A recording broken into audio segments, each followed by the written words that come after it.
Please be sure to pick up the handouts that are on the card outside.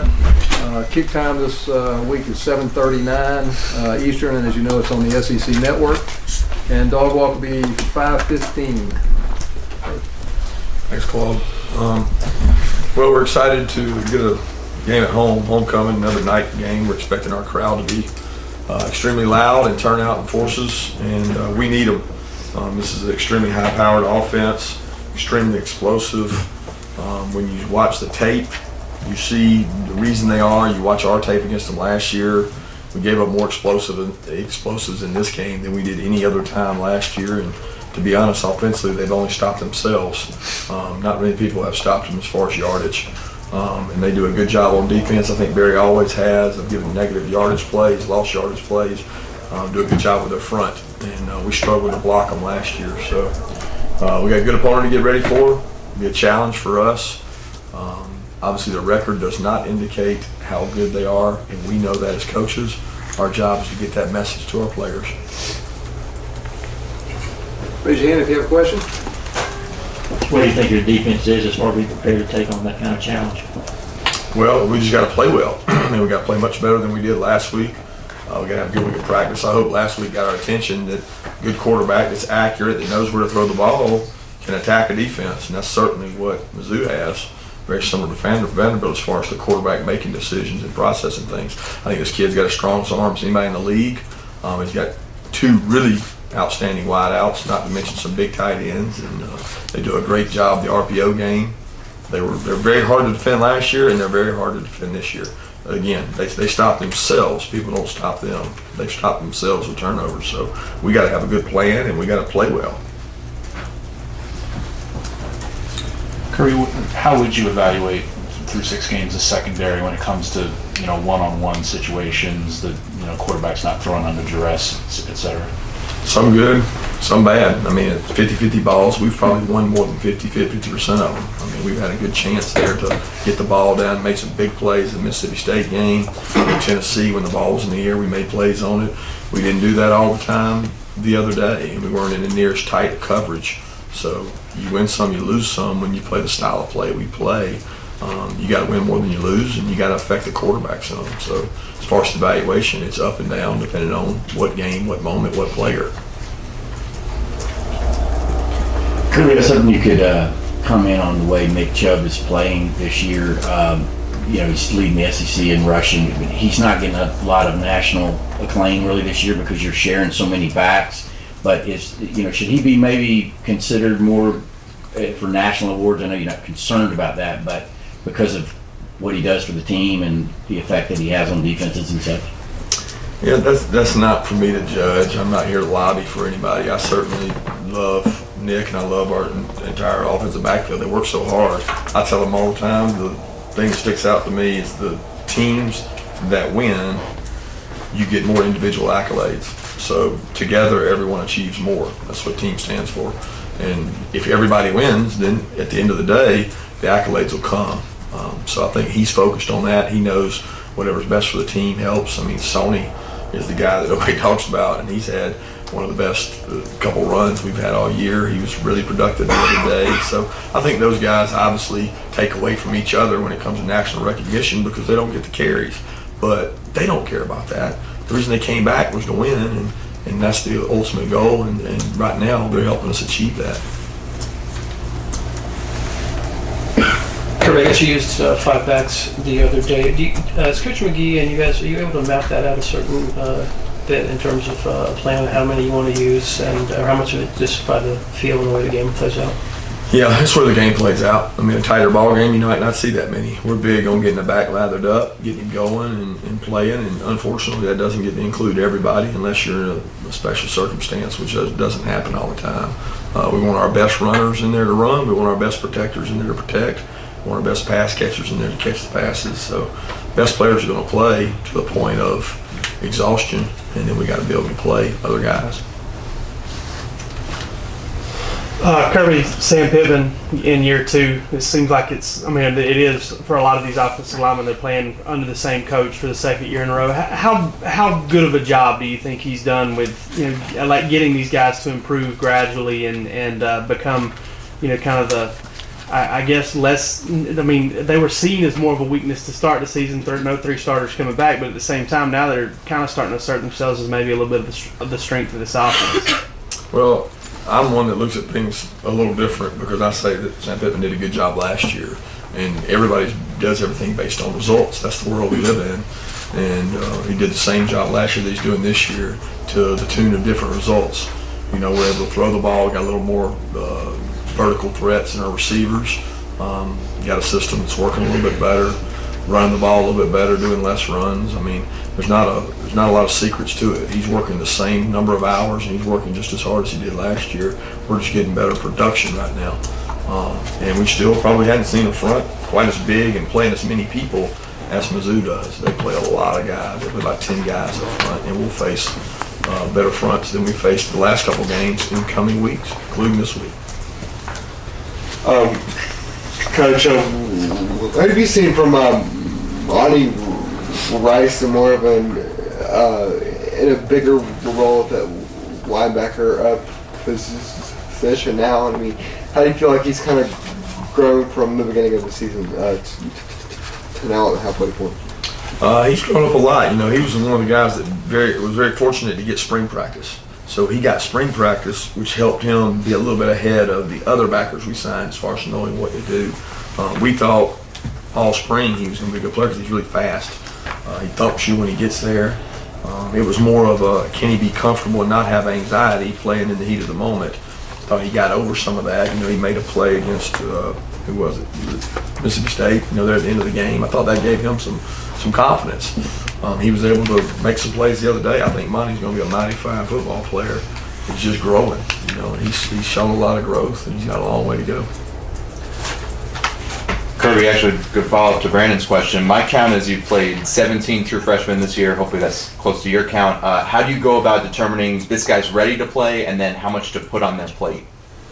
I think you determine that by practice and their awareness. I mean, we knew a long time ago Andrew Thomas was ready. We knew a long time ago DeAndre Swift was ready. They proved that in camp, and neither of those guys were here mid-year. But that's an ongoing process, and it's an ongoing evaluation. We don't hold anybody back that can help us win. And if a guy's ready to help us win, then the guy plays. As far as how much, that's up to them. That's up to the competition in practice and how well they do. But a significant amount of those freshmen you're referring to are helping in special teams, and they've been part of the special team turnaround. Kirby, a two-parter here. What's the latest on Trent Thompson with his recovery, and also after watching the film, how did the D lineman play in his absence? Trent's recovering. He'll be day to day and week to week. We haven't ruled him out for this game. We hope to be able to get him back. He's still battling back. He's moving now, running some. But as far as in his absence, how the guys play, they play very similar to the way they've been playing the weeks before. We probably didn't strike blockers as well against Vanderbilt as we had done before. We had a couple guys playing more snaps than they did before. We had a couple guys playing different positions where our zero nose is playing 5 technique. Julian had to go play some other positions. So we had guys playing more snaps, and we also didn't get off the field on third down, which resulted in more snaps for the defensive line. So the conditioning part had an effect on Saturday, playing in the heat and playing guys a lot of snaps. We just didn't have as many guys to play with Trent now. Kirby, since Mizzou shows tendency to throw the ball 40-plus times, which will obviously wear on the secondary, how from camp on, you concerned about the gap between the, junior, seniors and the younger guys? How are they coming on, and do you think they'll get a lot of playing time Saturday because of Mizzou's passing attack? Well, my first thing is I would say that people mistake Mizzou. Mizzou's a very 50-50 balanced team, and a lot of the passes you see from Mizzou are RPOs, which are dictated by what the defense does. So they're designed to run with a pass attached, but we have a much more balanced, very, very good running football team when it comes to execution. They get people out of the box, they spread you out, and then they attack you. If you don't control the run game, it'll be a long night because they'll just do that. Now, can they throw the ball vertical down the field? Yeah. They throw it good, and they've got some weapons to do it with. But that probably won't have anything to do with the number of DBs that play, because typically we play the best DBs in all situations. We're not rotating a lot of guys at DB. Coach, did last year going 8-5 that in any way set y'all up for the 6-0 start you've had? I honestly believe that every year is independent of the previous. It's like a coin flip. You know, they say that it's 10 times heads, the next one's going to be tails. It's not true. It's 50-50 every time. So that last year had nothing to do with this year, in my opinion. I mean, I think they're completely independent. I think the leadership of this team is completely different of that team last year. The practice environment's different. There's a lot of differences. Kirby, you mentioned at the start, the job of the coaches to convince players of the challenge at hand this week. Do you have a feel yet for the maturity level of the team to maintain the focus on a week-to-week basis and not get caught up in big picture things? It's hard to say the feel. I met with some guys yesterday. I always meet with a few guys just situationally on Sunday, but really hadn't seen the team yet, and that'll be a big directive and motive for us as coaches today. Another running back question, yards after contact. How pleased have you been with that aspect of your running back and how hard they're running?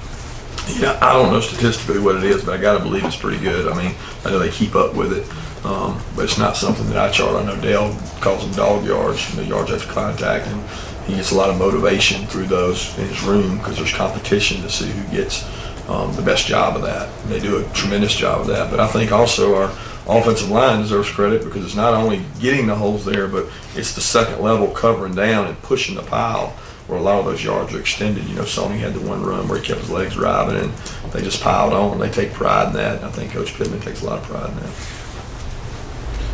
that. More injuries. Reggie, Carter, Solomon, Kinley, and then Chigbu practiced last week and then I guess didn't end up being didn't suit up. Yeah, Chibu will be out there today. We hope to get him back 100% healthy. He's had a lingering shoulder that's been bothering him. We hope to get him back. Reggie, day to day, I think we'll get Reggie back probably today or tomorrow. Just check to see how he is today. And then who's the other one? Solomon, I think's fine. So. Kirby, I guess I'll be the one that asks this. You guys moved up to fourth in the rankings. Obviously, that means that all possibilities are on the table. I'm just wondering how you manage that, you know, internally. It's like anybody that says playoff is has to run gassers, or nobody can say that, or is it something that's up there on the board, like here's where the arrows point, and you got here's how you get there. Yeah, I mean you address it with the kids. We don't talk about what we're ranked. We didn't talk about what we were ranked last week. It's really no difference because none of it matters. I mean, all we talk about is a race, and there's a race, and the race is at the 50-meter mark, and that's where the race is. And I don't know one person that ever talked about Gatlin being ahead of Bolt at the 50-meter mark. Nobody cared. So nobody cares about that. They only care about where you finish, and they only care about what you do next. And that's our objective, is to do what's next.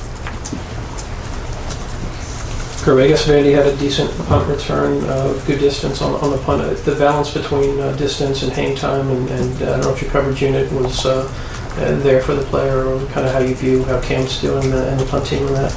Yeah, Cam's doing a good job. I'd love for him to be a little more consistent yardage and hang. We always talk to him about that. It's a hard job to measure because every punter wants to bang it as far as he can, and we want him to hit as far as he can. He just got to balance of the hang time and the distance. He hit that one a little firm. He went 9-degree driver instead of the 12-degree, but he drove it, and we got to cover whatever he kicks. So I'm proud of the way he's kicking, but yeah, that's one he's got to improve on.